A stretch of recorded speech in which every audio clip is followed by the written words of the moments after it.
I feel the need to sit through yet another Cars movie.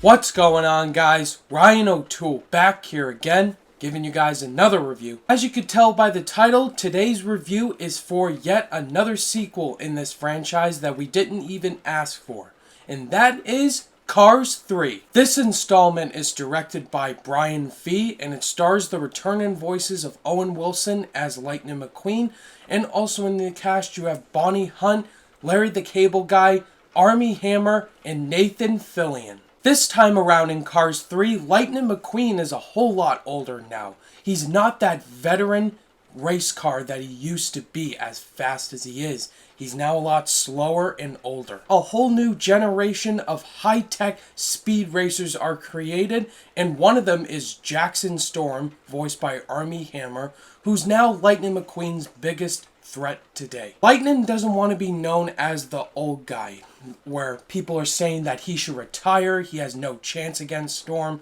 that he should just call it quits.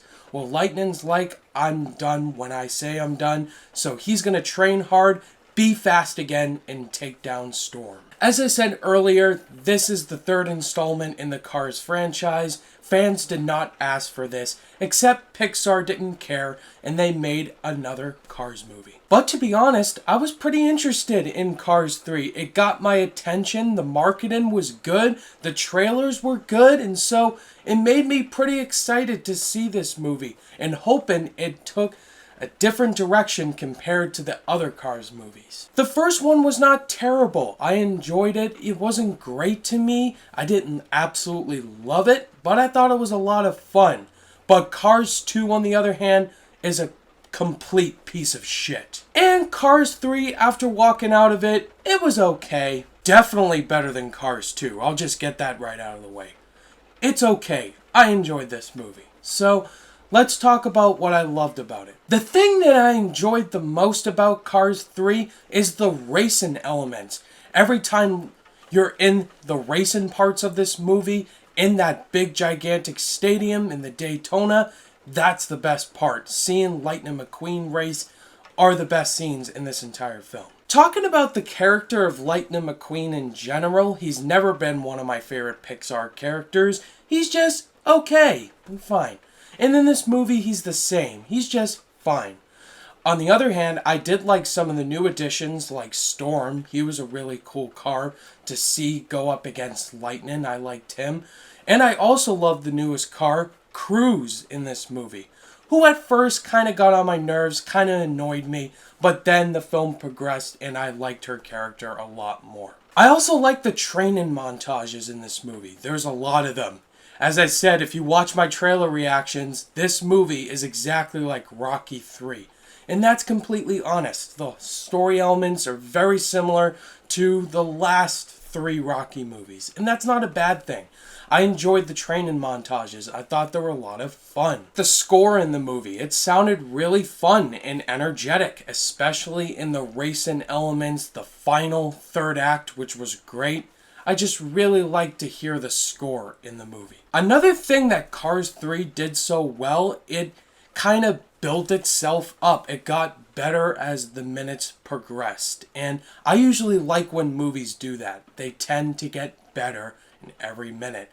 And the third act in this movie, I really liked. But on the other hand, Cars 3 was not great. It's just okay, just like the first movie. So, let's jump right into the negatives. The biggest issue I had with this movie was the first act. The first act in this movie is really sloppy in terms of the humor and just character development. It felt like the writers didn't know where they wanted to take this movie at first. When the first race in this movie was good, but it introduced way too many side characters in the first act that I felt did not have to be in the movie at all. Yes, which brings me to Mater.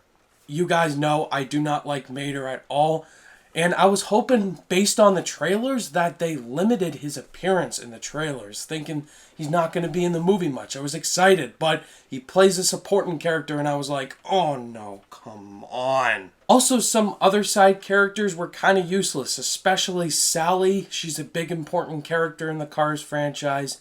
Bonnie Hunt does fine, but her character's just completely useless and just a plot device in the movie. The humor. This is something movies need to nail, all the jokes, and this movie didn't do that at all. There's this completely unnecessary scene that takes place in this race car environment that I've never even heard of, and those characters in that scene weren't funny at all. They were really annoying. Other than that, guys, I didn't hate Cars 3. I thought it was fine and okay, and actually a good, decent film since the first one. But overall, don't expect anything sensational out of Cars 3.